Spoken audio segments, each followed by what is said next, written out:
Soon as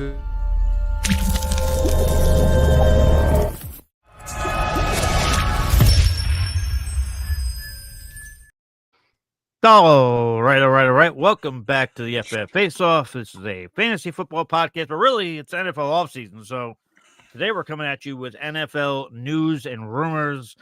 We're going to go through all that fun stuff. We'll do some speculating. This is one of my favorite times of year. Obviously, it's fun being in football season, but offseason is a fantastic time. The NFL is now zeroing in on Indianapolis for the NFL Combine, which I believe drills kick off, tomorrow, I believe. So that should be exciting stuff. But yes, feel free, by the way, with the NFL Combine, we have a ton of content, draft prospects. Zach Patro is doing a ton of work over there. He's one of the best that I've ever seen doing college stuff. So go to fffaceoff.com for all of that. He's also on the YouTube. We got a lot of stuff with the mediators and Pete Nova. So yeah, a lot going on here. There is no offseason at the FF Faceoff.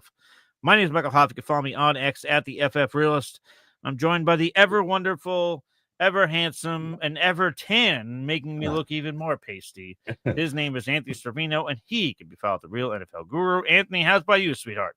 doing good. Back a few days now from Mexico. That's where the tan came from. I try to stay tan from a tanning bed, but there's nothing like when I go on vacation. You're in the sun for like 7-8 days, and you come back pretty brown. Yeah, you went to Mexico. I went to Pennsylvania for a weekend. So yeah, one of us got sun, the other one did not. Yeah, and you know what? Coming back, in Jersey, it's like 50 degrees. It's nice. I don't have to have my heat on. I have windows open. It's nice. All right. Well, there you go. Jamie says, how are you drinking your Coors Light girly beer tonight? Indeed, I am. Yes, I am. Because you want to know why? I got work tomorrow, and it's better than girly beer. Apparently, well, listen, you don't drink beer, but no. Coors Light is very much frowned upon amongst men who drink IPAs. It's like, but if I drink that heavy shit and I got to wake up for work the next morning, I'm being responsible. I'm drinking heavy on girly beer. And then lastly, Joel says, sup fellas, my ass is still hurting from all that food during the Super Bowl. You might need a colonoscopy then, because that was a couple weeks ago. So you might want to get on that. Friendly tip, but yeah. Yeah, they drink what? Dos Equis? Or is that the name of it in Mexico? Dos Equis, yes. Yeah.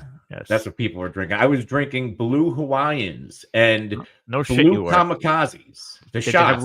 I always thought of Kamikazes were like yellow. They were making them blue. So I had a lot of blue dye in my body for about a week. Did you have a little umbrella in your drink too? I did. And there's a non-alcoholic drink they had on like the kids menu called the Pink Panther, but I ran into people. They said, you got to order the Pink Panther with shots of rum in it. And I did. It was amazing. It tasted like a screwball you get from the ice cream truck. Oh, all right. Yeah. And then also Joel wants to know, did Anthony see any hotties in Mexico? I went and renewed my wedding vows after 10 years with my wife. So I did. Couldn't do anything about it. Oh, okay. All right. All right. Well, but yet the answer is yes. Congrats to renewing, but also to seeing the hotties. Congrats. Yeah. I didn't see many hotties where I was at in Pennsylvania. You weren't looking hard enough. No, there was one cute bartender in Pennsylvania. It's Pennsylvania. You went to Mexico. I was in Pennsylvania. I would make it work.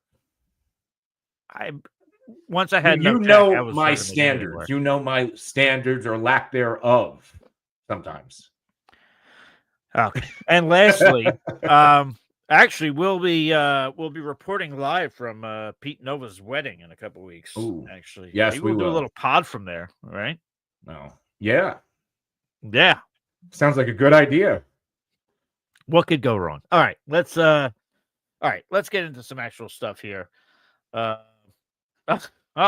one. Hey. Heard Anthony was hanging with the old Miss girl. Anthony, you were briefed on that this morning, the old Miss girl. Well, I also saw all the things going down on Twitter about it. I was very well versed when I saw the conversation in the group chat this morning. Yeah. And I was never a big school person, but I would go back to college to get my degree. I don't know what but I would go back to Ole Miss if I would go to school. truth be told, I never went to college. Probably better off I would have died from alcohol poisoning. I if went tried to school. college. I tried. I didn't. I'm not Nope. I wasn't It's all right. a school person. It's all right. I got a pension. I'm coming. I'm good. Yeah. So, all right. Let's get into this. Let's start off. Again, we'll pop around. If anybody has any questions, and some of you guys are in the chat, feel free to ask any questions. But yeah, we'll jump around here a bit with some news and some rumors. Maybe some more talk about Mexico will come up. But I guess the biggest kind of news, and somebody kind of mentioned this today. I forget if it was on Twitter or if it was on the radio, but it's so true. The NFL Combine's here, but once these coaches and these GMs are speaking to the reporters, doesn't even turn to the NFL Combine. It turns into news and rumors of what's going on with the players that are actually in the league. A lot of Matthew Stafford talk over the last few days. He has been given permission, his agent has, to go ahead and speak to other teams about a possible trade. Before we get into the Raiders stuff with Tom Brady from today that came out, Anthony, do you think that this is a little bit of the Rams and Matthew Stafford playing chicken with one another? Because the Rams probably aren't going to want to pay the $50 million that Matthew Stafford wants. Are they playing chicken, or do you think Stafford's really gone? I mean, we also, it was last season, right? Last offseason, there were rumors that the Rams could move off of Kupp and Stafford, right? They weren't hot and heavy as bad as they are now. And Kupp was in Kupp around the trade deadline name was scattered about. So it's not like this is new, but there's a standstill apparently from what I'm gathering with negotiations. Seems like Stafford wants a few years. And maybe the Rams aren't willing to do that. Can they come to an agreement to where, hey, we'll give you a little bit more money if you take a few less years? I think that's what it would take for Stafford to return. But I think this is something very real here, because this past offseason, I mean, the Rams almost beat Philly. Let's call it what it is. If it wasn't snowing, I think the Rams could have advanced and won that football game. They were driving. And if it wasn't for Jalen Carter, maybe the Rams are advancing to the Super Bowl. We're having a different conversation right now. But I also think the Rams overplayed their hands. It's, 2 straight NFL drafts. They knocked it out of the park defensively. They hit on a lot of picks. They're not allocating a lot of money to that side of the football. Is Cooper Kupp washed? I kind of think so. I don't think we're ever going to see the old Cooper Kupp again. He has a lot of wear and tear on his body. He's always battled the injury bug, even earlier in his career.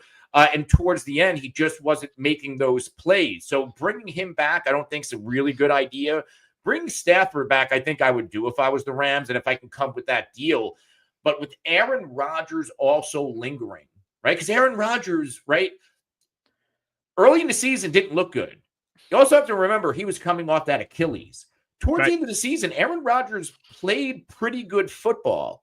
The Jets defense didn't show up for much of that second half of the season. So can you make a case maybe the Rams don't skip a beat, or at least it's a lateral move going from Matthew Stafford to Aaron Rodgers? And if they could get draft compensation, the rumors when I was in Mexico was, hey, they're looking for the Giants' top 5 pick. Let's say he went to New York. The rumors coming out of New York, because this is the NFL offseason, there's rumors everywhere. They want to win now. And I think there's so much pressure coming off of the Saquon Barkley debacle that this team has to win now. So I can see, I wouldn't do it. I can see the Giants possibly overpaying, or the Raiders possibly overpaying for Matthew Stafford and offering draft compensation that the Rams, quite frankly, cannot refuse. In their pivot, we'll just go sign Aaron Rodgers, who we could probably get to the same place as we did last year with him. Yeah, I would probably go more so with the lateral movement than not skipping a beat. I guess it's one of the.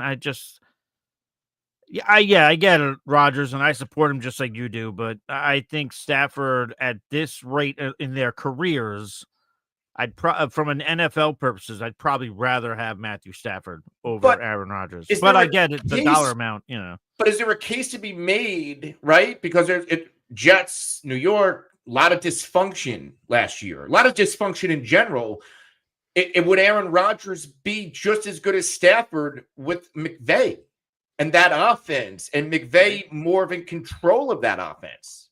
Because that's one thing about, as much as like Aaron Rodgers took the power of the New York Jets, I don't know if McVay lets that happen. No, absolutely not. That's not happening there. No, it's and I mean McVay, you're going to one of the best offensive coaches in the NFL, if not the best.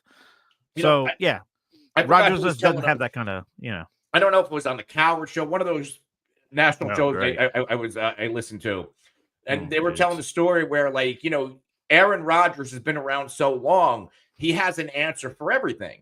And if you're an offensive coordinator or an offensive coach and you don't have any answer and he does, he's not going to respect you. There is not one answer Sean McVay doesn't have. So I do think there would be a mutual respect between Aaron Rodgers and Sean McVay. Yeah. No, yeah, there could. Yeah. I mean, there should be, well, and maybe we'll find out. I think that's where it's headed. We'll get back to some of that for a second, but just wanted to bring this up. St. Louis fan, Mr. Discount, said, love the show. Would you trade CeeDee Lamb for Barkley and Rashee Rice dynasty half point per reception? I would, yes. You're trading away CeeDee Lamb to get Barkley and Rashee Rice half point per reception? Yeah, I absolutely would. I mean, we didn't see a lot out of Rashee Rice this year, but what we saw, he was very good for fantasy. Had to imagine that if Rashee Rice is back and ready to go, which he should be, he got injured early in the year. That those passing numbers will be up for Mahomes. It won't be what we're used to in those first few years, but still, there'll be a more reliable wide receiver there. So yeah, I would make that move. Anthony? Yeah, I would absolutely make that move. We don't know what Rashee Rice is yet. All I know is the first few games of last year, when he was healthy, Rice was a top 10 or better wide receiver. And he did not play in week 4. He got injured early, 6.8% of the snaps. But the first 3 games, it was wide receiver 14, 16, and then wide receiver 3. So 17, 18, and 29 fantasy points through the first 3 weeks total. I don't know what that is combined off the top of my head. I don't have that in front of me, but that's really close to a top 5 wide receiver. Whether Kelce comes back or not, I think this offense is going to I think so. But I think this is going to be transferring more, and we saw a little bit of a glimpse in the Super Bowl. I get it was garbage time against the Eagles B team. We have not seen that deep ball out of Patrick Mahomes connect in a long time. That pass to Xavier Worthy at the end, I was like, remember, he can do that. He did a lot of that a few years ago. I think the Chiefs are going to emphasize getting this offense better. And this offensive line, if they lose Trey Smith's going to take a step back. They're going to have to throw the football and score points to win. Rashee Rice is going to be a big part of it. And he's also only entering year 3. And you're getting Saquon Barkley, and it's dynasty, even if it's a short term. Let's say you get 2 really good to elite years out of him. You're giving up CeeDee Lamb. I love CeeDee Lamb. But like you could potentially be getting the same value of CeeDee Lamb in Rice. You don't know yet. Those targets in those first 3 weeks too were 9, 6, and 14. Yeah. And again, week 4, like you mentioned, he gets hurt early, so he saw no targets. But we'd absolutely make that move. Yeah. I do want to go back to something you said. You thought Cooper Kupp was washed. I don't know if he's washed as much as I think. I think people are overly married to that 2021 season when he had 1,900 yards receiving and 16 touchdowns. If you go outside of that, and yes, he has an inability to stay healthy. That is littered throughout his career stat sheet. But outside of that, in his 8 years, he's only had one other 1,000-yard receiving season. His touchdowns, he's only had one other double-digit touchdown season. Well, there's a reason for that. I'm saying that the health is a thing too, but I'm saying, like, there's been years where he's played in, 12 games or, 15 or what have you, and he doesn't get 1,000 yards. He doesn't get, 10 touchdowns. So I just think we're overvaluing him based on that incredible season in 2021. I just think we need to evaluate Cooper Kupp on a different level now. And yes, he is getting older. 2022, only 9 games, he was still the wide receiver 1 in points per game. So he did have that 2-year sample size where he was a wide receiver 1 in points per game. So I don't. He's what 31, 30. He's going to be entering his age 32 season. You got to rope in the wear and tear. You got to rope in the injuries. Like, so maybe he's not washed.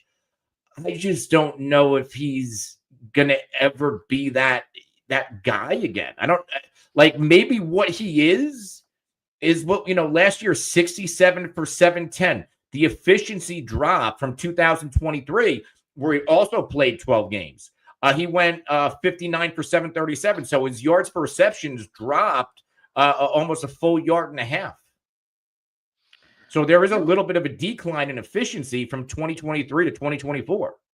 You also kind of look at the back end of last season, like week 13 on. You notice the targets slipped significantly compared to the previous weeks. Yeah. Previous Puka weeks. Nacua was healthy. But I'm saying that they're not targeting him as much because they don't need to because they have Puka Nacua. So maybe it's not even as much as Cooper Kupp is washed as the Rams didn't want to utilize him anymore the way in which they used to pre Puka Nacua. Like, Yeah. he had targets that year, week 9, 14, week 10, 7, then 10, then 11. All of a sudden it goes 6, 8, 3, 3, 3. Yeah. Like, maybe the Rams are we don't really need Cooper Kupp. We got Puka Nacua. I just think it's a little bit of and this is what a good organization does. You talked about the Giants earlier saying, oh, the Giants are in like a win now mode. Giants are picking third and just had Daniel Jones and Tommy DeVito and Drew Lock. The Rams are a good, healthy organization that they're changing out talent on the fly here, and they still went to the playoffs last year. And like you just said, they put up the best matchup against the Eagles that any other team did in the playoffs. And look what they're doing this offseason. They're probably getting rid of Cooper Kupp. They're probably getting rid of Matthew Stafford. And oh, by the way, they lost Aaron Donald before last year. He retired. This is a product of a good organization. They are still looking to win as they're rotating out talent. Maybe the Giants should take notes. I don't know. Giants every year want to win now. But they fucking blow. But it's good times. Anyway. Anything else on? Oh, well, the other thing to mention there, Matthew Stafford. We didn't even talk about where he's potentially going. We mentioned the Giants a lot, but Anthony, not sure if you saw this, but Matthew Stafford was hanging out with Tom Brady in Montana, going skiing, talking about the Giants. Probably not talking about much of Tom Brady's broadcasting career, which conflict of interest much, but never mind that.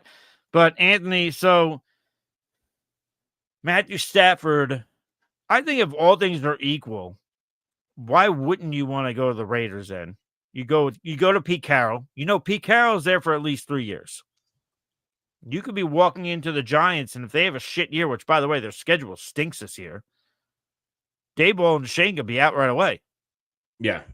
There's more security if he goes to the Raiders. So if all things are equal money-wise, wouldn't you want to go to the Raiders instead of the Giants if you're Matthew Stafford? I probably play indoors too. You're getting older. As long as Brady is going to have a significant say, and it's not going to be Mark Davis, because I would trust Tom Brady. Same here. I think organizationally, Pete Carroll is a terrific hire. I think he's going to right the ship. He's going to get the locker room right. Roster wise, the Raiders, they have Brock Bowers, right? That would be Stafford's ace, where in New York, he would have Malik Neighbors. What else do the Raiders have to, are we looking at a Giants versus Raiders when it comes to offensive personnel? Who has the edge? To me, they're very similar. Maybe I give the Raiders the edge on the offensive line. Yeah. Yes. Yeah. For sure. With the way the Jacoby Myers, Trey Tucker. I would give this.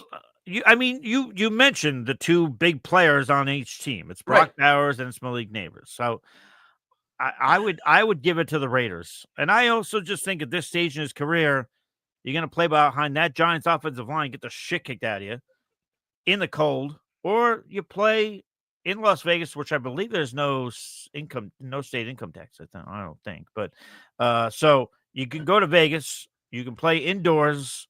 I mean, I feel like when it comes to offensive personnel outside of the line, I like the Giants a little bit more. I think they have more dudes. Well, yeah, but you're taking away the offensive line. You put the offensive line back into the question, then what's your answer?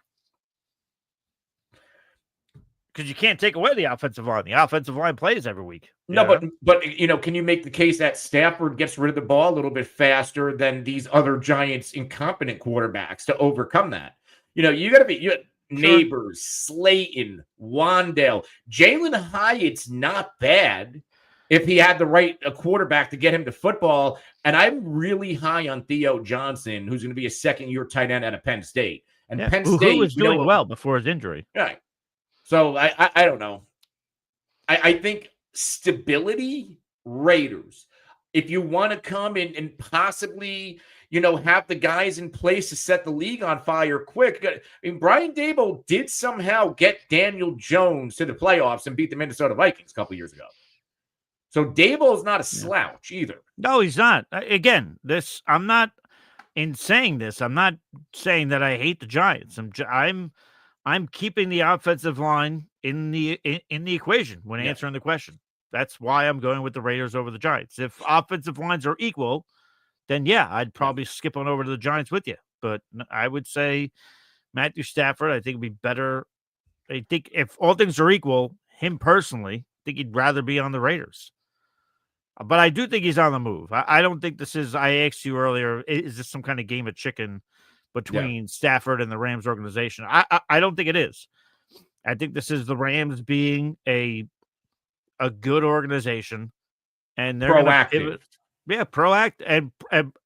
Proactive, yes, and being productive in doing it. Some teams are proactive and they still fucking suck at it. So, and joining us now on mute, sipping water, maybe it's moonshine.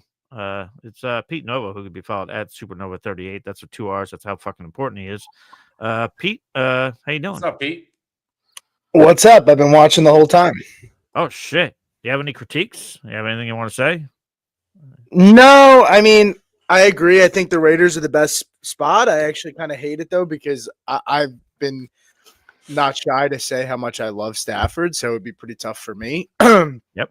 Watching him go there, because conflict of interest. I would root for him, but I would root for them to suck. But yeah, I mean, overall, I mean, I think if Stafford's looking for the money, the state income tax should be a factor for him, which makes sense for the Raiders, right? So, and then Pete Carroll too. I mean, like you said, I mean, Stafford could go there. It's a disaster. And then what? He's like, to me, it doesn't make sense for the Giants, because at least with the Raiders, Carroll just got there. They just got a new GM as well, which I thought was weird that they fired Telesco. But at least they can sit here and justify it. I don't know. I just think the playoff mandate for Daboll and Schoen, like, so what? They trade for Stafford, give him $50 million a year, 55, and then get fired, and then what? A new GM and head coach has to deal with that contract and all the other contracts that they give out this offseason. It doesn't make sense to me at all. And I don't know why Stafford would want to go there in the first place. So I think the Raiders make the most sense. No. Trying to pull something up here. Anthony, you could say something witty while I pull something up here. Go ahead. What do you got? No, nothing. It's just that, I'm still trying to compute why the Giants think they can just add a quarterback and solve all of their problems. I said this morning in the group text, this is why the Giants and the Jets stay bad. These for some reason, these football teams in New York think that they can just bypass the whole rebuilding thing. And I mean, I know you're going to roll your eyes at this, Anthony, but like the Niners, when Shanahan and Lynch came in, they had to build. They didn't just say, "Oh, we're going to become win now." Like they had a lot of years where they blew. They had to build through the draft. You have to build through the draft. Broncos are doing that now. Now Broncos have the luxury of having Bo Nix on a rookie contract, so they can go ahead and they can build around that. The Jets and Giants just always say, we're going to get a quarterback, and then we're going to win now. That's it. This is why these teams stay bad. I was going to say quickly that Giants 2025 schedule It's Bears, Cowboys, Broncos, Lions, Raiders, Patriots, Saints, where it gets ugly here. Cowboys again, Eagles, Commanders, Packers, Vikings, Chiefs, Chargers, Niners. Like that's brutal. Yeah, that's tough. That's not going to be easy. We do have And a Stafford's been in a dome his whole career too. Yeah. That's true. Yeah. Tyler Sperry with the super chat. Yeah. Thank you, sir. Says if Rodgers goes to the Rams, I don't know what that is, and Kyron are done. Look what happened to Wilson. Yeah, Maybe he might be talking about Puka. he might probably means Puka. Yeah. No, I don't think that they're done. I mean, oddly enough, at least in terms of if you're talking about fantasy, at least in terms of fantasy, the Jets were the only team to have 2 wide receivers finish inside the top 12. That being Garrett Wilson and Davante Adams. I know Wilson bitched a lot about his targets towards the end of the way, but yeah, I don't think that means that they're done. And yeah, Tyler did mean Puka. Sorry, I don't think Rodgers is going to be bad. If we get the Rodgers we got towards the end of last season, seemed healthier from the Achilles, and it's also Sean McVay. I think Sean McVay obviously is going to know how to possibly control Aaron Rodgers a little bit more. And we just talked about I'm always going to be bullish on Aaron Rodgers, but I think he'll be in a much better situation with Sean McVay than he was with the New York Jets. And Pete, you were just talking about Stafford playing indoors and, his whole career. Rodgers would be playing indoors then. And last year when he was having that hot stretch, he was either indoors or he was in good weather. I remember the stretch. He was playing great. Had that game in Miami too. That second half was incredible. All of a sudden the next week they play in Jersey and he goes back to, blowing again. Like maybe he can't hack it in the cold anymore, which is fine. Then you bring him out to LA. Put him in the dome. I'm not sure how many indoor games they have outside of that. It's not even, I mean, he's like being older, like, those old bones, like you get more stiff, everything hurts more, being in LA, warm weather, he's from there, you know what I mean? Like not from LA. I don't know what part of California he's from. Maybe SoCal. Yeah, I don't know what part, but and then playing in a dome like that's appealing. And then who do they play? Okay, they play San Fran twice a year. They play Arizona twice a year. They only have to go up to Seattle once. Like it's appealing. To me, if I'm the Rams, like I'm just tearing it down, man. Like get rid of Kupp, see what you can get for him, like, and go get like Arch Manning next season. Bring Rodgers in. If Rodgers is going to be the same thing with Russell Wilson. It's going to be vet minimum. I mean, because he's getting the Rams won't be bad enough to go ahead and go get Arch Manning, though, right?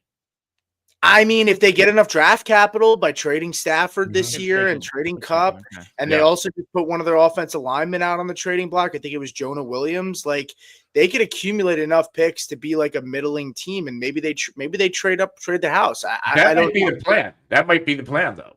Yeah, that would be my thing. That's what I would do. Yeah, I mean, I could see that too. Again, it was like I was saying before you came on.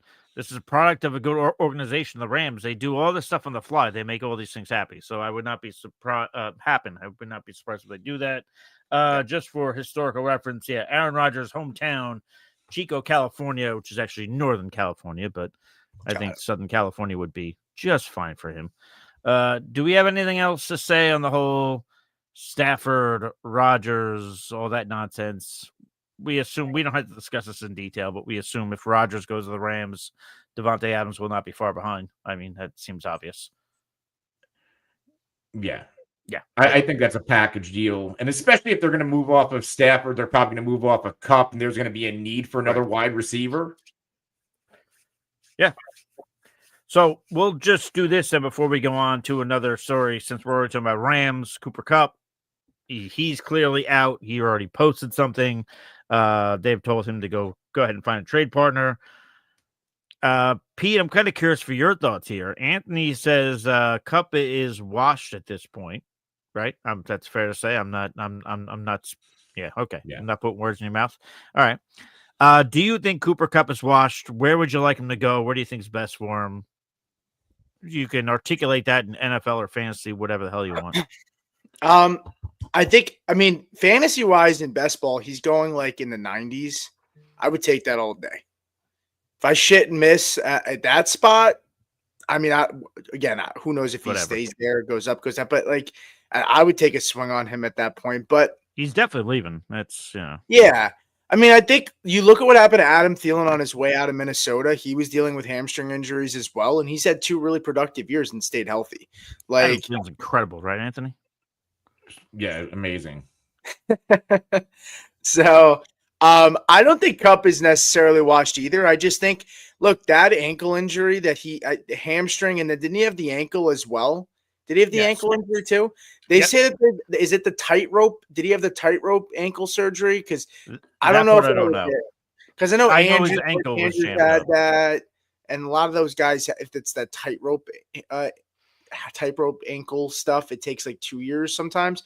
But overall, I think, look, I definitely think if he could stay healthy, I think he's got some decent ball left in him. Maybe I'm biased because there's a chance he goes to Denver, and I would take him for a 5th if they hit the salary. You're not doing that. I would. You wouldn't take him on the 49ers for a 5th. No, I'm saying I don't think you're getting him for a 5th. I think. I don't know, man. With his contract, all right. How much? I would take him on. What do you think he goes for? What do you think? You're talking about Kupp? A late 3rd, maybe that's it, and that might be high. Well, I was going to say 4th. You said 5th. I was going to say 4th. I think 4th is going to say right around where Anthony's going to say a 7th rounder because he says he's washed. So no, Kupp probably a 3rd or a 4th, right around there. Again, his contract is pretty hefty. He has a $20. But they eat a lot of the dead cap hit. But they eat the dead cap hit. So the Rams, if you know they're desperate and going to have to cut them, you can kind of tell the Rams will fuck off, then cut them, right? Like that's what they're going to do. But yeah, this is also a really bad free agency class for wide receivers. Higgins may or may not go anywhere.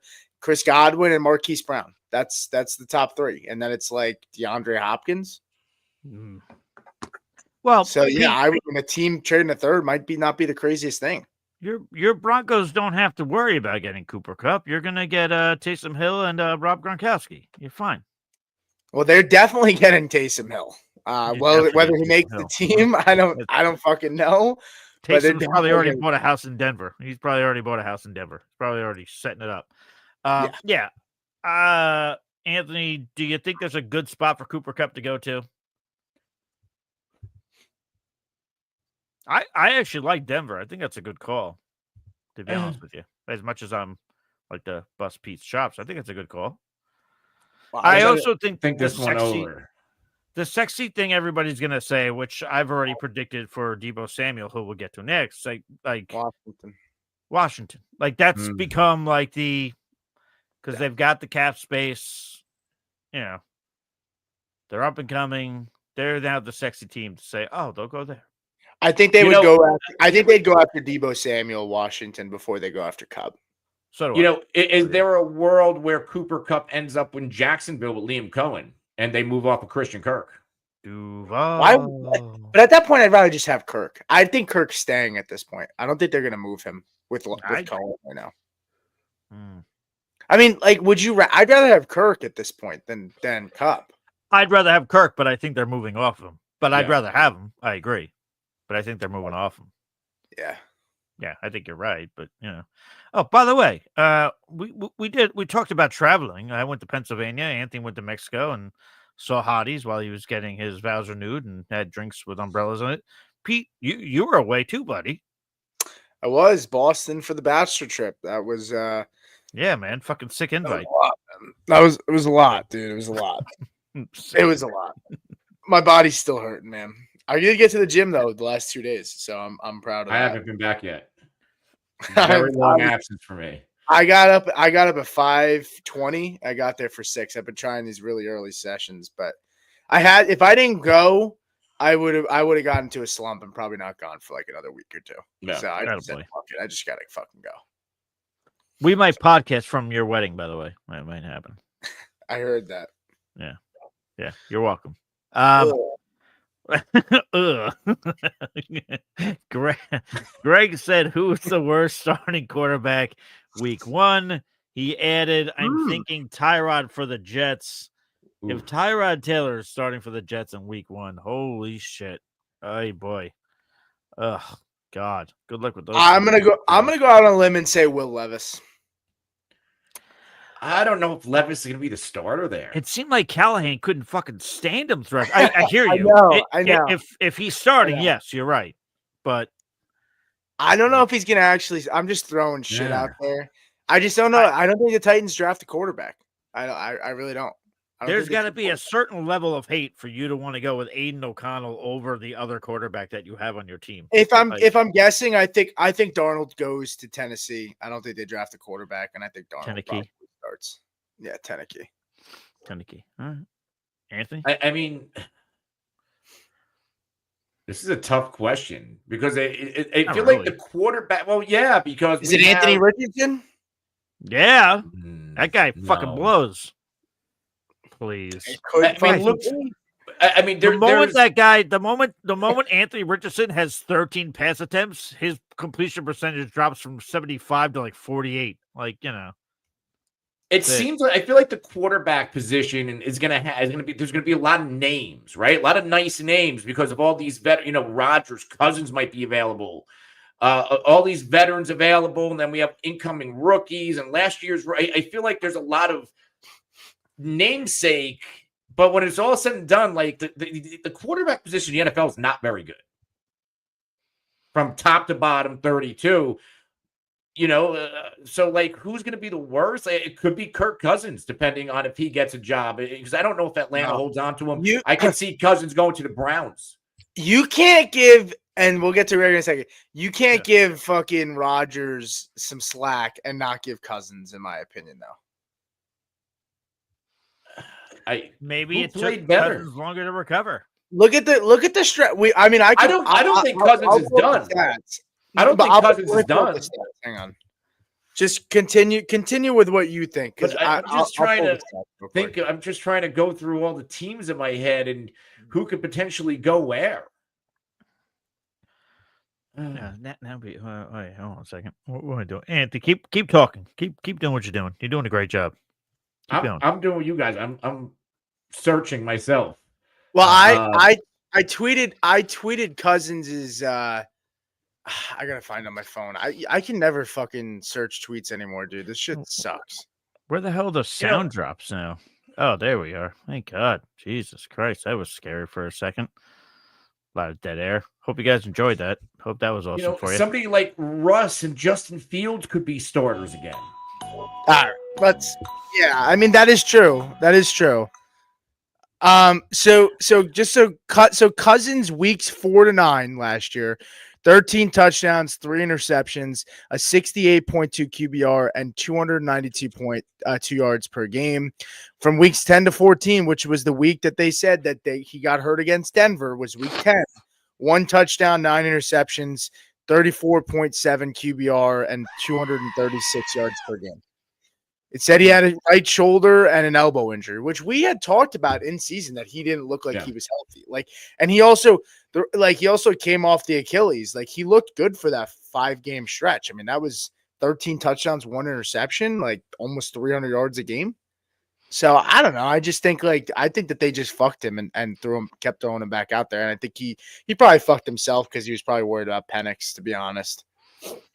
Probably. Yeah. So. Yeah, it's just like I'm going through the list, and it's like you can make a case for a lot of guys who can be bad. Yeah, like I'm not completely sold. Like I don't know, like Geno Smith. I think Geno Smith could significantly his stock can drop this year because most of his numbers was all garbage time. When Seattle's winning, he's pretty much a game manager. He also had a lot of fucking fumbles last year too. A lot of fumbles, decent amount of interceptions. If Darnold's a starter, is he going to turn back into a pumpkin? Yeah. I think he does. If he's not with Kevin O'Connell, yeah. What if he's with McVay, though? Well, that's different. Yeah. If he's with McVay, then yeah. He's got to be with one of those guys. Yeah. He's got to be with one of those top offensive coaches. If he's not with one of those guys, my faith in him will drop significantly. So there you go. Good talk. Yeah. Do you have anything else about the quarterbacks? Actually, very important. Anthony, you owe Greg a pizza. For Anthony Richardson, probably. Yeah, Probably. I actually have that on the sheet. Let me take a look at that. Actually, I think I wrote that down. And by the way, Greg says, I don't see a difference between Richardson and Milton yet.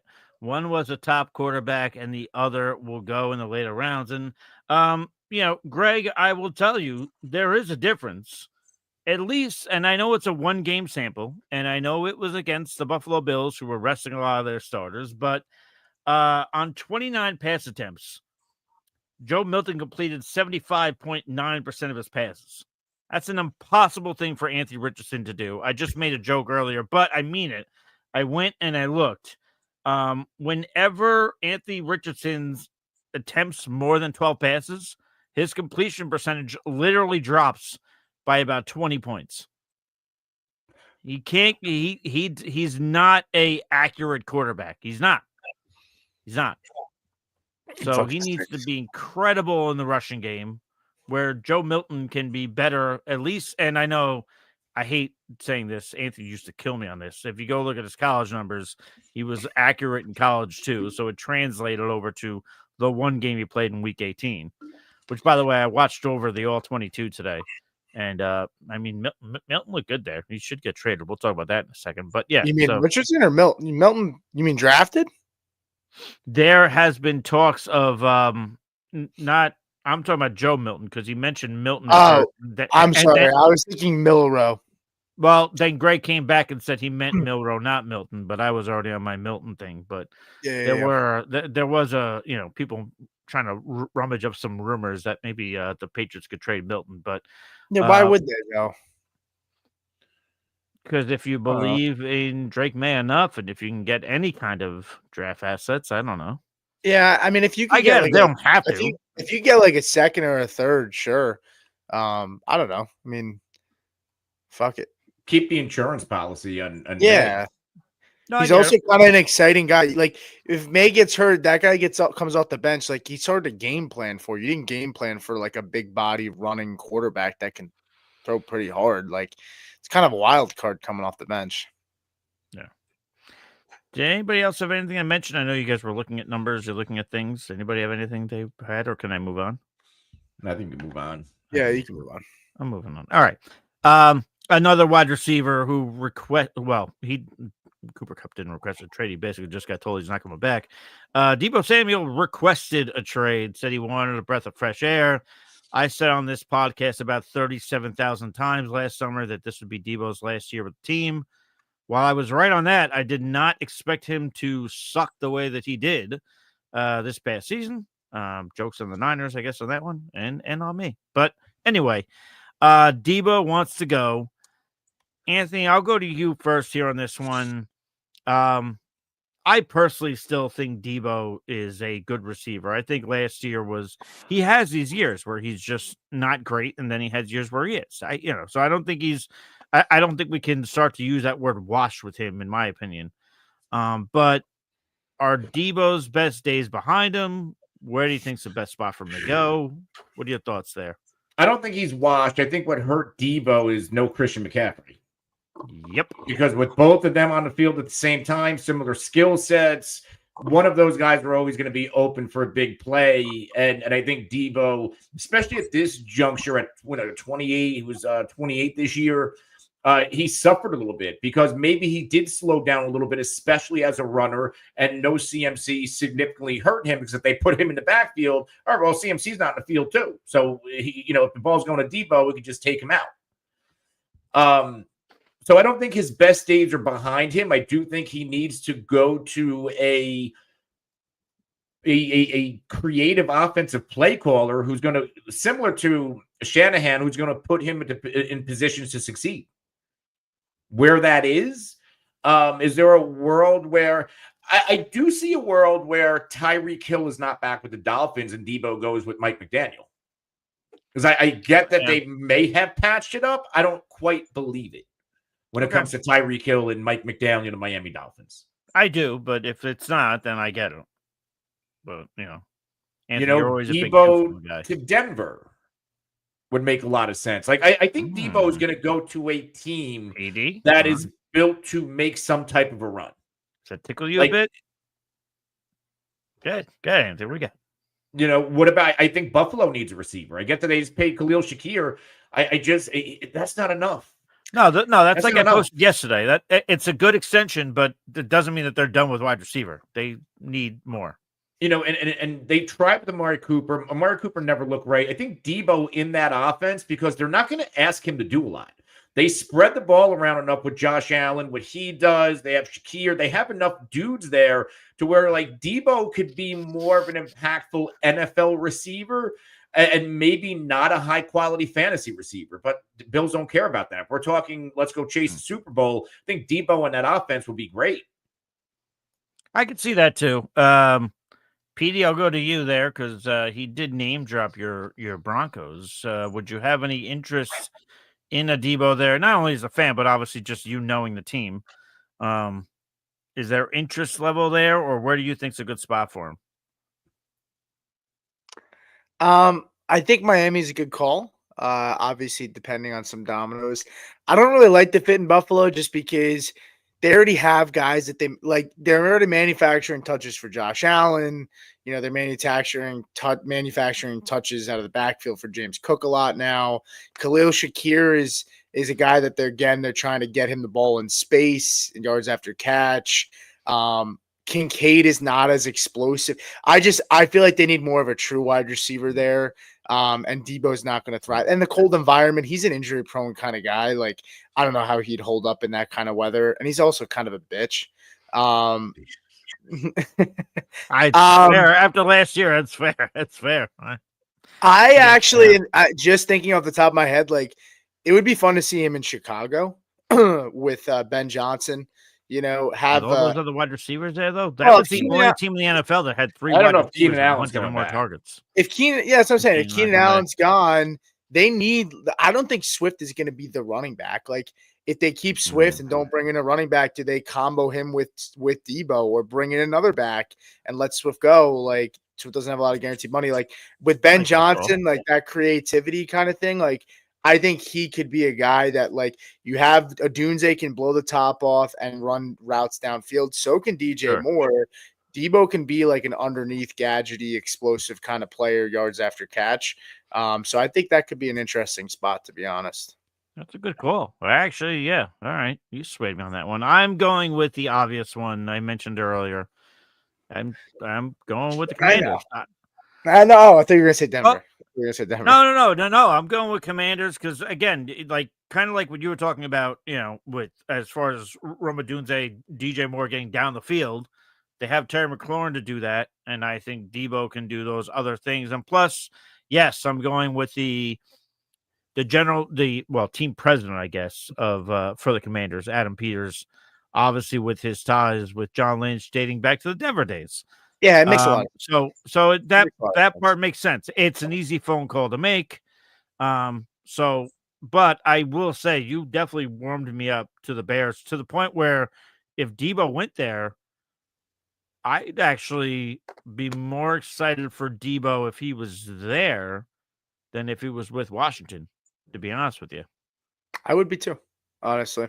Actually, if he's with the Dolphins, that might change only because Mike McDaniel obviously clearly worked with Deebo before.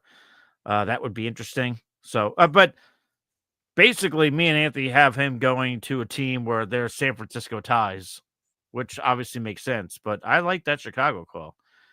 Pete might be getting a phone call from Deebo, just like Steve Smith. Oh, Steve Smith did get a phone call. That did not go well. Yeah, I mean, hopefully Deebo's not getting with my girl. That's for sure. But well, you could run upstairs quick and double check in case. We'll wait. We'll hold on the fort if you want. But yeah, we're both at the house very often. Oh, okay. All right. There you go. All right. I think we're okay there. Yeah. All right. Thank God for that. But by the way, thanks for that. I gotta say one thing. I'm really not a fan of Mike McDaniels anymore, man. I I think they need somebody. The thing that's tough about this team is they were bitches when it came to Vic Fangio, and that's why Fangio got canned and went to Philly because those guys hated him. I remember Javon Holland when Fangio got retired, he like took a video of him kicking a celebrated, rock. right? Yeah, and he kicked a rock kind of thing, like to the news. Like, I don't know. They said that Fangio, and I know Fangio is tough on the players from him being with Denver. But then you have Mike McDaniels, who like McDaniels was talking in the at the presser at the end of the year, and he was talking about how like he didn't know. He's like, what am I going to do to these guys? Am I going to fine them? I can't fine them. Like make them run more. Like it just sounds so soft. Like a dude that just gets like no true respect from his locker room. And playing in Miami is hard enough. There's so many distractions. Like. You need a coach that's gonna fucking like keep you fucking there. I'll never buy into Miami ever winning a championship. The issue with Mike McDaniel is that it seems like the league figured him out after 2 years ago, and they took away the downfield plays to Waddle and Tyreek Hill, and they had to try to reinvent themselves, and it ran through Jonnu Smith and Achane, which was great for fantasy, but they weren't winning games that way. So he didn't really have a counter for what the NFL seemingly figuring him out. Well, kind of similar to what happened with the Chiefs, except the Chiefs adjusted. Yeah. I think what we're starting to figure out about Mike McDaniel, which the Dolphins have not, but Pete, you have, I've kind of thought this for a bit, is just he's one of those guys who is a good coordinator, with the Niners, he was their run game coordinator. Then he was offensive coordinator for 1 year before he went to Miami. I think he's a good coach, but as far as a head coach, it's a whole different ballgame. We saw the same thing with Robert Saleh. Yeah. Yeah. I want to see Miami and McDaniel with Tua healthy the entire year. One more time. But well. I think they could be explosive. I think the offense could be fun. I just don't think he's the guy that's going to ever end up getting them there. And you could say it's because of Tua. If they had a better quarterback, maybe it's not all just it's not a black and white answer. But I don't know. I just think like good cop, bad cop. Like McDaniels is I had hard coaches. And like when my head coach was hard on me, it's kind of like having a mom and dad. Like dad's hard on you, mom takes you to the side, pats you on the back, tells you she loves you. Like that's McDaniels, but like you can't have that guy as your head coach. I don't think. Like no. If you have to have some balance where you can like kind of like a Dan Campbell who like clearly loves up his guys, but is hard as fuck on them. You know what I mean? Yep. Same thing with another coach that I can't mention because Anthony will roll his eyes, but yeah. Greg doesn't mean so true though. What's with Pete Curzon so much? I'm putting some money in the swear box on his behalf. Well, thank you, Greg. Appreciate it. Okay, well, you can put an extra fucking $5 in there too. But yeah, I'm kidding. Little no filter Wednesday. Yeah. No, but even by the way, you mentioned Vic Fangio. I mean, Denver wasn't a great head coach. Yep. Way back when he was with the Niners, he was with Chicago way back when too. Obviously, Philadelphia, we see what happens.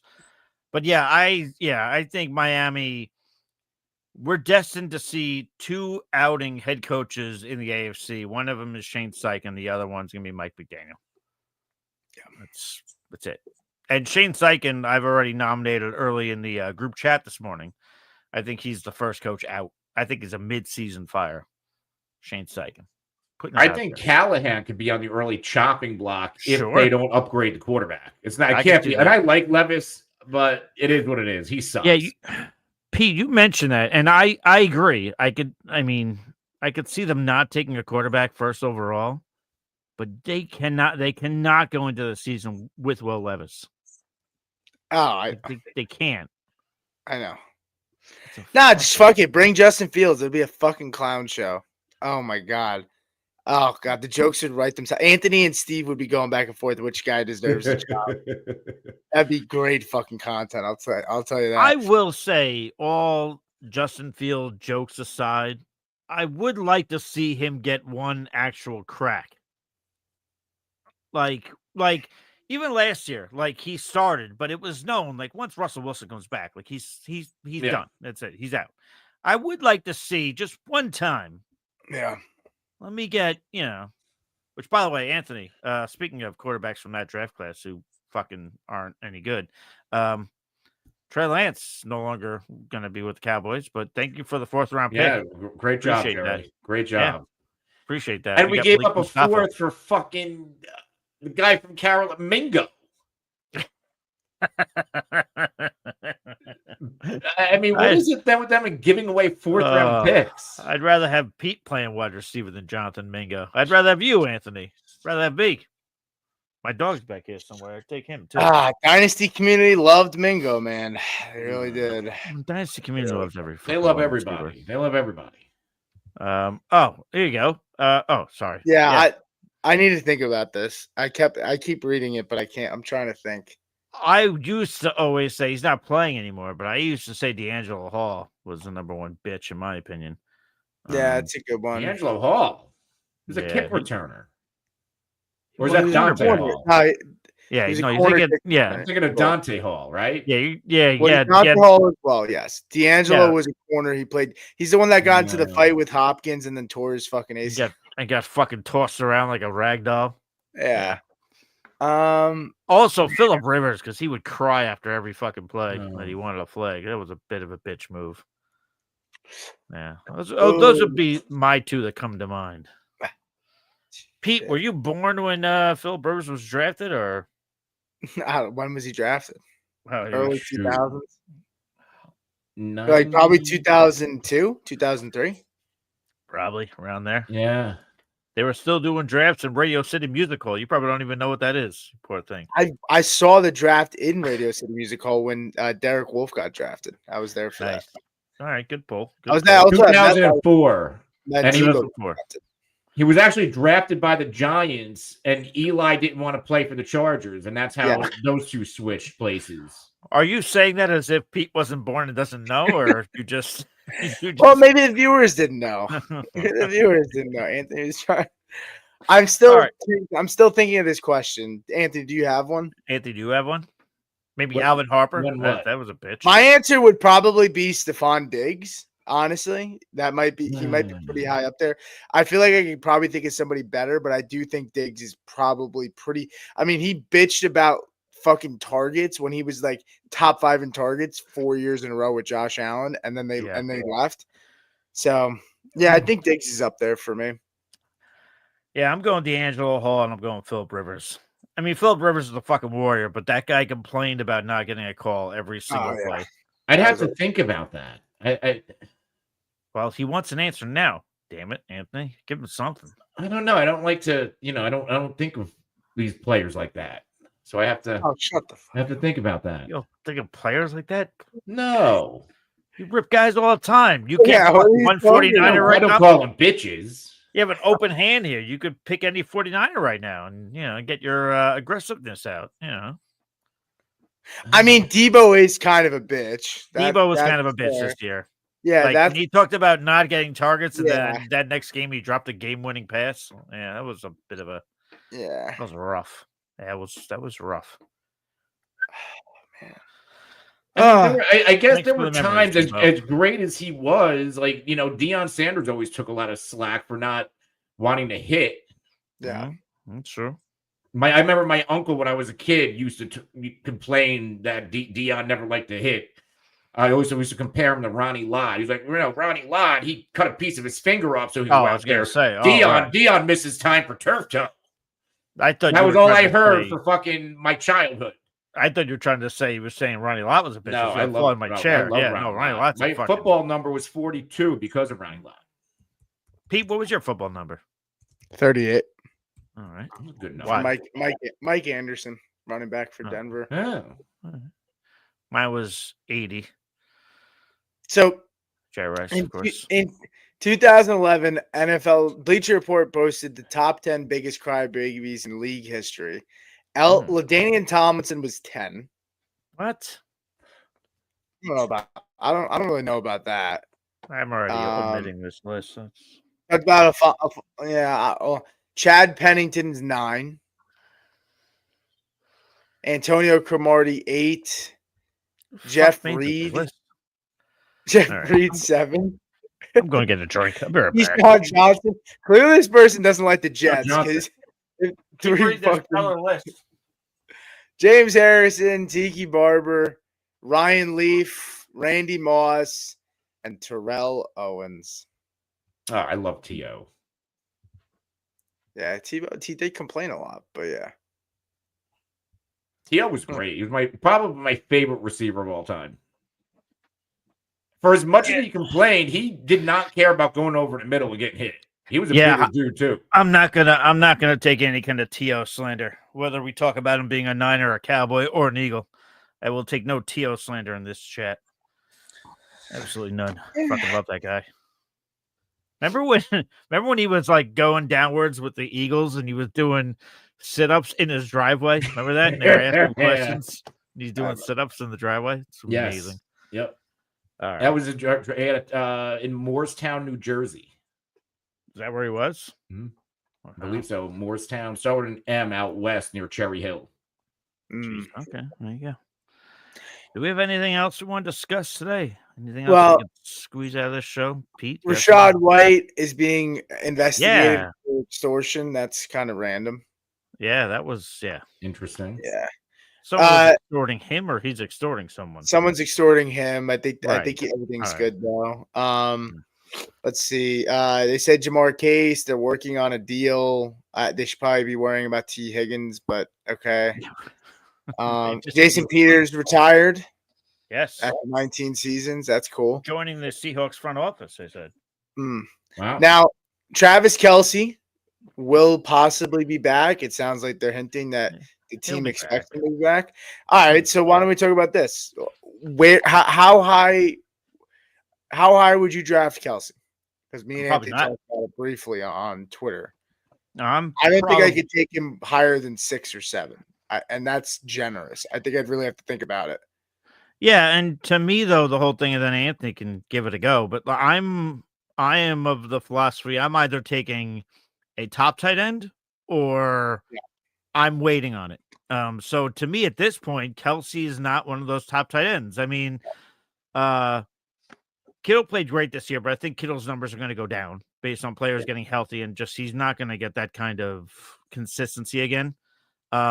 But I mean, like a Trey McBride, a Brock Bowers, those kinds of guys. Like if I'm going high at tight end, those are the guys I'm going for. If I'm going low, then I'm going for some other guys. Maybe Anthony, like you mentioned, like a Theo Johnson. Maybe if they get a good quarterback over there. So to me, Kittle is in that. Kelce's in that middle mix now, where I'm probably not drafting him. Period. Yeah, the tight end position, I think. You have your, Bowers and McBride, and I think there's a giant gap, and because this year, and you know how I normally drafted since you've known me, I never drafted a top tight end. I always just find the diamonds in the rough, and I went over. I think I overreacted on. I felt like Kelce was a value, and he was, but 133 targets. And he was a tight end 6 in points per game. He was a tight end 1 in points per game in 2023 on 121. So the efficiency is way down. 8.5 yards per reception, by far a career low. His previous low was 10.6. So touchdowns 3 by far. So he just took steps back across the board despite getting similar target share. I'm not touching, the guys like Kelce. Like I'll go back. Whoever the tight end seems to be in Dallas, whether it's Ferguson or I'm drawing a blank on who the other guy Shoemaker. That position in Dallas is always going to be a big part of that offense.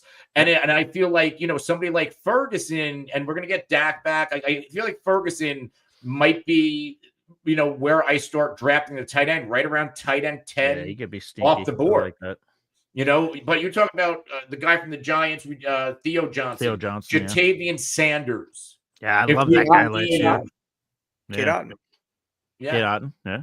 I mean, here are the guys that you have in front of Kelce, in my opinion. You have Bowers, McBride, Hawkinson, Kittle, Laporta, right? All 5 easy, no disputing, right? Jonnu Smith. Does he do that again? That's my thing. We'll move John into the side for a second. Like incredible, great year last year. But does he do like what? He was the fourth best. Maybe he needs to be dropped a little bit. I'd say Mark Andrews, David Njoku. Now you're at with the 7, Ravens. But you're at 7 there. Maybe Jonnu goes at 8, Evan Ingram at 9, and then it's really between Kelce and Kincaid for me at 10. I would think, right? I'd put Kelce ahead of Kincaid. I would too. That's where I would draw the line. I would as well. Yeah. I'm so out on Kincaid. It's not even fucking funny anymore. Because last year was the opportunity. Last year was the year for him. No digs there. If you're not gonna, Kincaid is similar in my frustration to the Pitts. Like, if you're not gonna be a good blocker, you got to be an elite receiver, and he's not even explosive as a route runner at all. Like, and he's not big. Like, I don't know. Kyle Pitts fucking blows. I mean, I'm looking at the consensus rankings right now at tight end. They got Jonnu coming as a tight end 6. Like, yeah, but I feel like Jonnu could be either because I feel like we might be drafting him at his ceiling. Yeah, there's no fucking. I ain't writing that fucking bullet. But have people really dug into that enough to where those consensus rankings are actually something that could be tangible, that could be something that could be used? Like, I'm just saying, this is the off season, and some people like we have no off season. Anthony, I showed you my spreadsheet like a fucking coke addict. I'm fucking every day I'm in that thing. But I mean, some guys are just like, there's only about like, and we know the ECR at Fantasy Pros is like over 200 guys. There's only about 15. Yeah. And by the way, too, I didn't even mention Tyler Warren. I don't care where Tyler Warren goes. I'm taking Tyler Warren over Kelce 100%, and possibly Loveland too. Fannin, if he goes to a good spot too, like all 3 of those guys. I mean, tight end's a slow developing position. I'm more confident that Warren can make an immediate impact, and Loveland, Fannin, more of a project. But those 2 guys, like, yeah, I'm good chance I'm taking. Kelce might be tight end 10 or 11, and you might be sitting there. I mean, Andy's gonna say it. I could hear it now. Andy's say, "Well, at 10 o'clock, how can I pass at 10th? How can I pass on Kelce in like the 9th round or the 8th round?" I mean, at that point, yeah, it's kind of like Cooper Kupp. Like, I mean, when you do enough drafts, pass on him. I mean, when you do enough drafts, like for example, like, and Anthony, I'm sorry, I'm speaking over you. I mean, you can go ahead, but I'm saying, like, for as many drafts as like Pete, you do, I do, or Anthony does, yeah, there might be a draft or 2 where Anthony's going to say that spot. Yeah, I mean, I've already done 20 of these. Yeah. Like, yeah, I'll, the 21st draft. Go ahead. Is that where you'd be at, Anthony? Or if Kelce falls to the into that tight end 11 to, well, if he falls to the tight end 11, it's going to be hard not to hit that button. Yeah, me too. Because you could pair him up with another tight end, and if he doesn't work out, like you didn't waste like much on him. Because still, even in tight end premium, like Kelce still had 97 receptions. Yeah. So in premium, he, the value is a little bit is still there, especially. I mean, you could arguably pair up Kelce with Goddard, Henry, or Kate Otten. And I think the moral of the story is we have officially entered the part of Travis Kelce's career where he's not really the fantasy juggernaut that he once was. He's still very good for NFL purposes, but yeah, it just like, Theo Johnson's right now ranked as a tight end 33. They get a quarterback there. Like, I don't care who they bring in. He's going to be a value. Like, even at the tight end 20, I'll take Theo Johnson. Yeah. Only other thing I would say, and then we can get to Paul. We can kind of add Paul's question into this. But Patrick Mahomes, I mean, at this point, I know, look, Hollywood Brown might be gone. You're getting Rashee Rice, another year of Worthy. They might get a running back, establish that running game to help him. But, I mean, can you justify taking Mahomes as a top 5 quarterback next year? No, absolutely not. Are you gonna will yourself into thinking if they add a piece like in the draft that like maybe like I mean I can't do it. I can't. I think I had him at quarterback 3-4 last year, and I felt like I was just telling myself to put him there, but I knew he shouldn't have been there. But where is your line for Mahomes though? Allen, So Daniels, Lamar, Hurts, Burrow, and then we get into okay, Baker without Liam Cohen, is he going to still be the same guy, or is it just Baker's just now unlocked with that offense? You got Jared Goff. What is Jared Goff without these are the guys going around Mahomes? It's Baker, Mahomes, Goff, Kyler, Jordan Love, who I'm fucking shit scared to take. Well, let me ask you: would you say something? Would you take, let's just say, Mahomes in round 6, 7, or Bo Nix in round 9? That's literally where I was going. No. I hate to say it. That's not you being a homer. Because that was literally the example I was literally gonna bring up. That example, I was gonna say I'd rather draft Bo Nix at his cost than Pat Mahomes. So that's not you being wearing a Broncos hat. I was literally gonna say that. That was literally the name that jumped out to me here. Jumped out before Brock Purdy. How about that? I mean, I might even take Herbert. I would probably take Herbert over Mahomes next year. They're probably going to add to that room. That's where I'm getting close to the line for me. Once you talk about Herbert, but yeah, Anthony, you got something? No, it's just Mahomes is gonna. I think that this entire from what we saw in the Super Bowl, I think there's going to be recency bias, and the Chiefs are going to come out of value. Yeah, which is what we're going to say. We're going to say that with Mahomes a lot. We're going to will ourselves and definitely take a bunch of them. Right. But if their wide receiver room, let's say they bring back Hollywood, you got Rice and Worthy. I mean, that's not a bad support. I think we're having a different conversation if Rice never gets hurt. Yeah. Right. Well, yeah, but we can't. Okay. How did Mahomes do to start the year when Rice was healthy?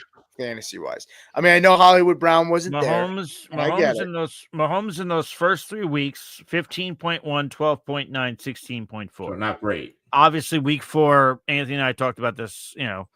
Rice got hurt so early; he didn't have a target. So yeah, right. But yeah, so those first 3 weeks not so great.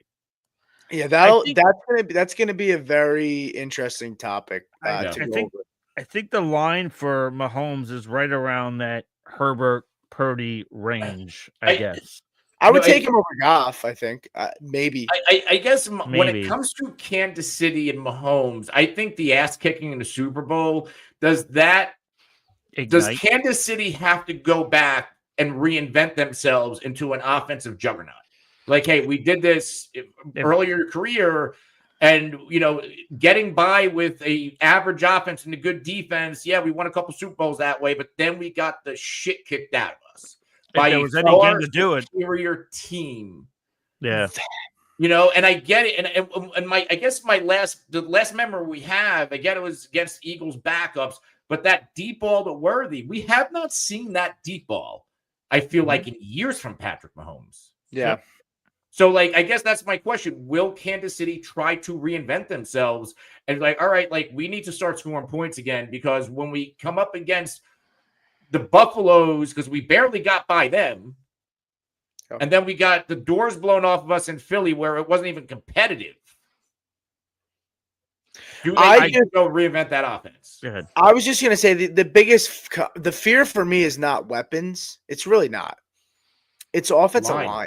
Yeah. It's their offensive line. I mean, they're probably going to lose Trey Smith in the offseason. I mean, he's arguably the best offensive lineman in this free agency class, and they're picking 30. And they're picking 31 right now. So, I mean, to me, it's like they're picking 31. I think I think they should go get Najee Harris. They should go sign Najee Harris. I think they should go draft a back later on. It's a loaded class, and I think they should probably there's some good offensive lineman tackles. I think they should. I don't think they could skate around taking O-line. They have to. And then the problem is Travis Kelce. Him retiring would have helped them with their salary cap. Maybe he takes a restructure to help. I'm sure he's got to take a restructure. I think he's got to take a restructure. I think they'll do that. Yes. Yeah. I definitely think they need a running back. Pacheco is nice, but he, I don't know. Like, Yeah, Pacheco, I I get he's coming off the injury. I don't know. They need more explosiveness. Even Pacheco, he's not an explosive back. Neither is they're Kareem not Hunt. going to be explosive downfield anymore. Then they need that from a running back. And Pete, back to you were talking about It's almost Jared like they were Goff missing earlier. Jared McKinnon. That dynamic of the offense. 49ers legend, Jared McKinnon. But yeah, back to who is the 49ers legend to you? Anybody who hasn't played for the 49ers at some point. Yeah. JJ Stokes. Is Jim Drunkenmiller a 49ers legend? Absolutely. And so is Giovanni Carmazzi, too, as long as we're at it. Yeah. By the way, the Chiefs have, I don't know if I'm reading this wrong. They have $3 million in cap space. Oh. No, well, they'll make room. Even with the increase. No, it's increase, right? That's probably they give it what they expect the increase will be. So this might be like $8 million off. Yeah. Still not okay. I mean, the Saints are in the red of almost $48 million. They're in the red every fucking year. They're in the red every fucking year. They need to fucking lick their wounds, man. Should we get to Paul real quick though? We can. Go ahead. The one thing I was going to mention about Goff, he does play. I was looking at this earlier today, as opposed to last year, where almost all of his games were indoors. He does have 7 games outdoors. We know how Goff does outdoors, and he also has the 4th hardest schedule in terms of fantasy for quarterbacks. So I don't know. Maybe it's a Mahomes or Goff thing. Yeah. Yeah. Well, no Ben Johnson is my concern with Goff a little bit, and losing a lot of other offensive coaches. Why I think the Lions will have some trouble. But we can get to Paul. Yeah. All right. Paul said, "Hey guys, long time no see. What's up, Paul?" I said, "I assumed you guys already talked about this, but how worried are you about Puka if Stafford leaves? He's my top pick. I'm really not worried at all. Nope. They find ways to manufacture touches to him. They get him involved. He's so involved in the offense that like could he drop in production a little bit? Sure, but the volume's going to be there. I really have no concern with him. It's kind of like Justin Jefferson thing. Like we overthought it last year, and we probably shouldn't have. Yeah. No, go on. I was just going to say, just quite simply put, I mean, Pete, you said all the right things, but as long as Sean McVay is the head coach with the Rams, I'm not worried about Puka Nacua. That's it. Yeah, the only thing stopping Puka Nacua is the injury bug. And that unfortunately, that's any player. But when he's on the field, he's an electric player. And again, this is all, we talk about the coaches like Shanahan, McVay, like they get the ball into their playmakers' hands. And right now it's Kyron and Puka Nacua. Would I have a slight concern if they did make the quarterback pivot to Aaron Rodgers and they brought in Devontae? Yes. Yeah. Because I would see that target share drop because we know Aaron Rodgers is going to go to his guy, but I don't think that's going to completely decimate Puka Nacua. I don't think McVay lets that happen. I was just going to say, I think McVay has a little more control of the offense, and I think Rodgers is going to have to humble himself this time around and understand that he doesn't pull all the shots here. Yeah, there's going to be a fine line. I don't think McVay would let that happen. I think there would be a respect between the two of them. I think Aaron Rodgers went to the New York Jets, and I'm just going to bitch slap all these coaches because I can, because I know more than you. Well, he brought in Hackett because he knew he could do whatever the fuck he wanted. Right. His fucking boy Nate. And McVay's not gonna let that happen. Well, by the way, Broncos legend Nathaniel Hackett. Oh fuck yeah, love that guy. All right, I think that's good, right? You're doing good. Yeah, no, I think we've done enough today, right, Anthony? Yeah. Anything else you want to mention? No, I'm just looking at Puka, just some of his efficiency stats. He's again, not the greatest coming out of the combine. Like, do I think if he was drafted by 30 other teams, we don't know who Puka Nacua is today? Possibly. But he's with the Rams. He's with McVay. He's looked outstanding. Even efficiency-wise, he was 12th best in yards after the catch in a league, or in a year he only played 11 games. So he's a hyper-efficient player, 1 in yards per route run.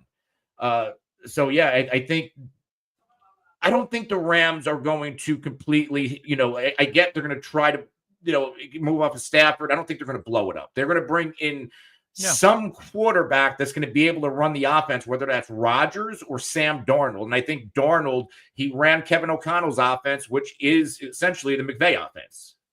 So I think it'll be fine. All right. Well, there you go. So if you're not Ravens fans, you're going to be just fine. I agree. I concur.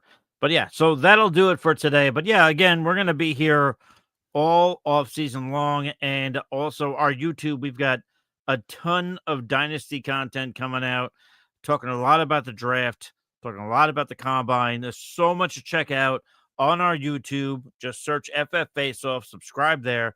Go to fffaceoff.com. We got a ton of content coming there too.